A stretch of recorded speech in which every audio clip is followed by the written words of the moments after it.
in Kerala, though it is not reported in the mainstream media, there is a conspicuous silence over that. There's a very deep, very big problem is existing because about lakhs of investors in the corporate societies, they are not getting their money back, their deposits money. That's actually their corpus amount for the retirement. Some have savings for their daughter's marriage, some for their treatments, and such a way that money is not disbursed. And they are going there. Sometimes they may be getting 5,000 or 10,000. That's the way they are getting the money back. They are nowadays very hopeless. And where can we go? We can go to the High Court, and High Court will give an order, but there is no liquidity from the side of the cooperative societies.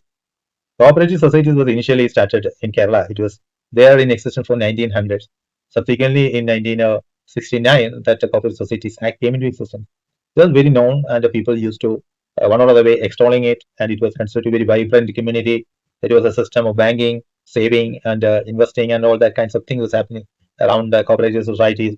Every party has organized it, and every village there are one or two, maybe thousands and thousands of cooperative societies in Kerala. What happened was in 80s, 90s, and subsequently, many of the Kerala's started going to the Middle East, and they have got a lot of money. And when they came back, because of the political people, powerful people, one or other way, induced them to their societies, and they're saying that whatever the amount you keep there, it is safe, and more than the government is guaranteed, and more than they say that is above income tax laws of India, they cannot touch whatever the amount they keep. And that was actually the one or the way influencing factor for the many of the people depositors of the corporate societies. What happens, many people have a crores of rupees in societies. What happens subsequently, political parties, the leadership, one or other way, they are rigging the election processes. And the majority of the corporate societies were controlled by the CPM, then the Congress and the BJP and all the political parties.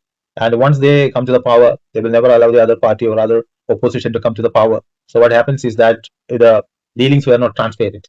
Many of the properties placed as a security or guarantee in the societies were actually undervalued one. The valuation was a sham and a scam, and political parties given and their relatives were given a lot of money, giving these kinds of valueless properties, and they got a lot of money. So what happens is a systematic transfer of the money from the people who saved the money and suffered a lot in the foreign countries, deposited 50 lakh, 1 crore rupees like that.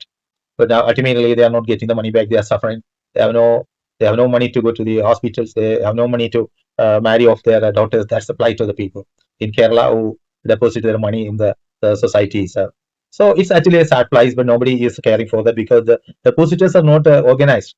They are in several places, and political clout and political power is there. They are being silenced, and nobody speaks about that.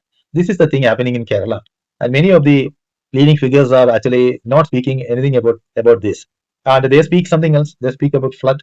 They speak about BJP government in the center. They speak about democracy in danger and these kinds of things. But the poor people, the poor depositors of the cooperative societies are really struggling and suffering. That's really very sad. This is actually systematic loot or the poor depositors and transferring their money to criminal politicians. Thank you.